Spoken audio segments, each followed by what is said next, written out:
How to trust your intuition. This begins with trusting yourself.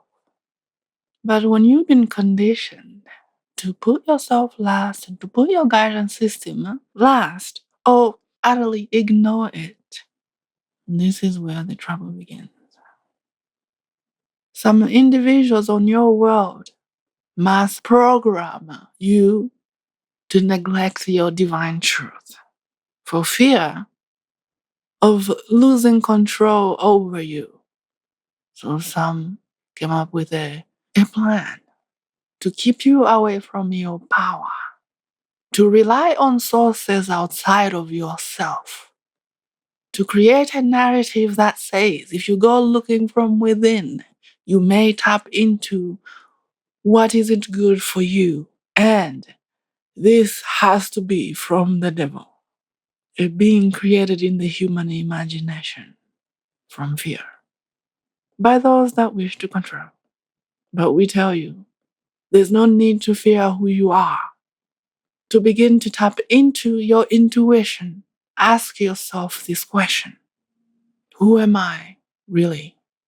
Tuning into the energy within your body and asking yourself, how do I feel like to me?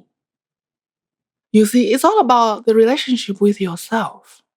That is the key to unlocking the power of your intuition and tapping into who you are. Who you are to yourself is what tells the story of how you relate to yourself, by extension to the guidance system within you, your intuition.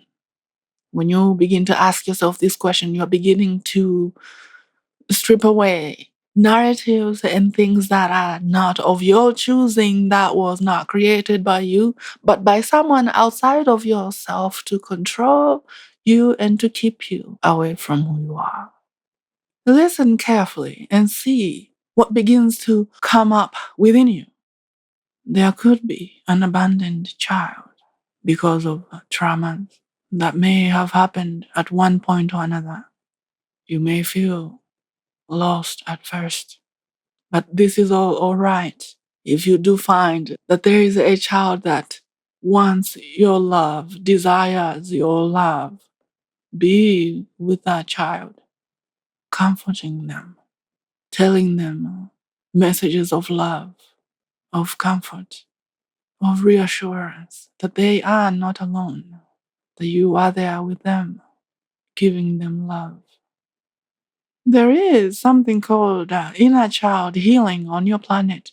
This is very beneficial. And so if you do find that a part of you is still remaining in an area of your life at a particular time of your journey, we're talking about whether you are younger or in your teenagers or even yesterday.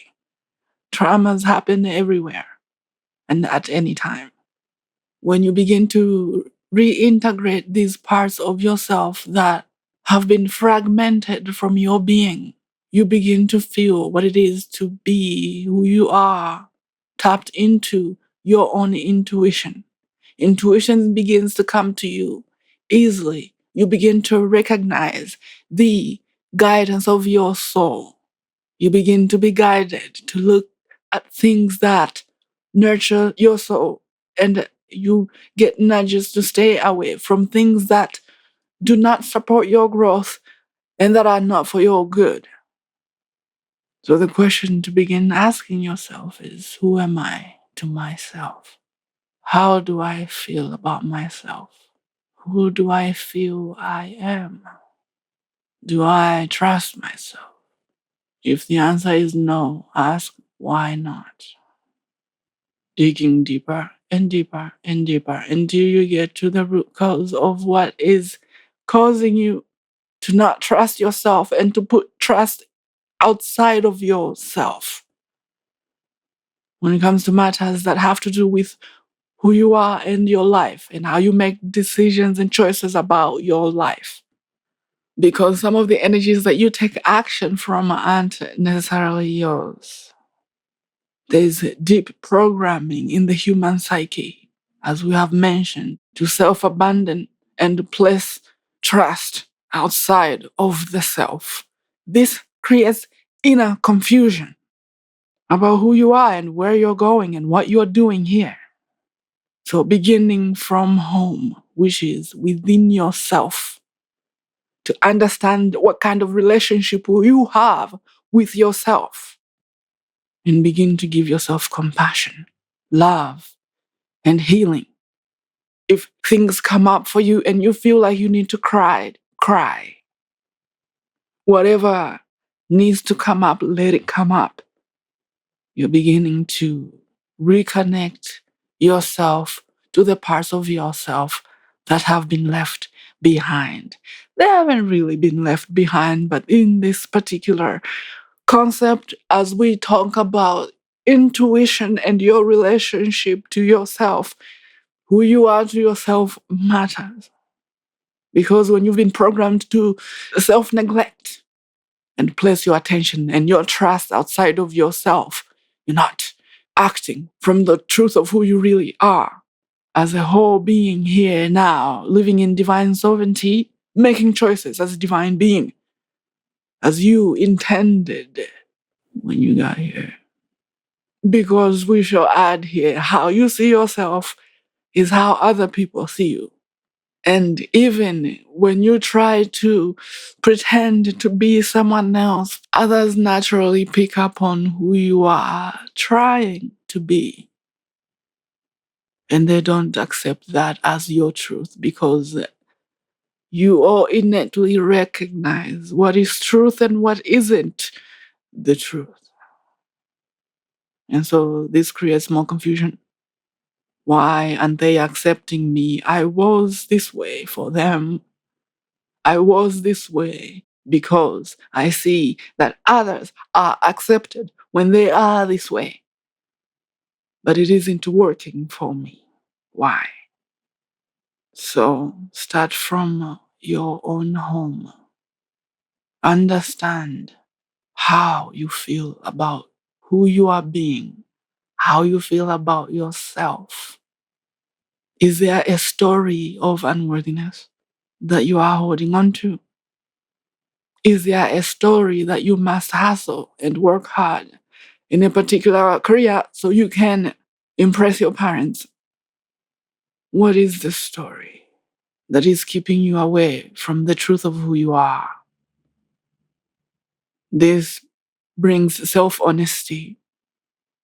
Self-honesty is the key to tapping into your intuition, which then brings in other ways that you can recognize intuition.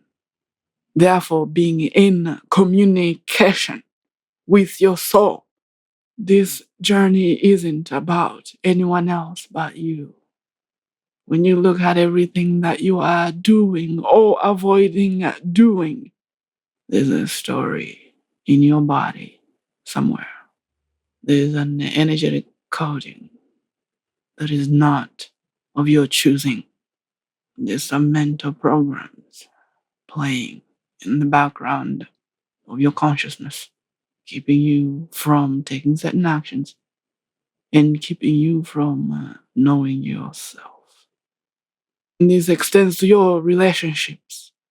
To have a loving relationship, harmonious friendships, and harmonious family friendships begins with you. It all begins with you.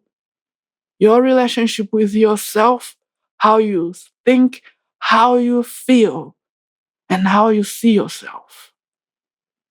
When you change that, all else changes for you. And you begin to tap into a deeper spiritual truth of who you are. And this is the work that you are all here to do.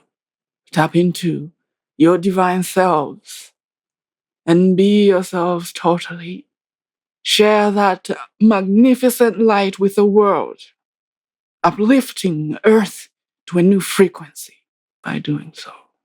This is the collective, the all. We shall speak to you in the next one.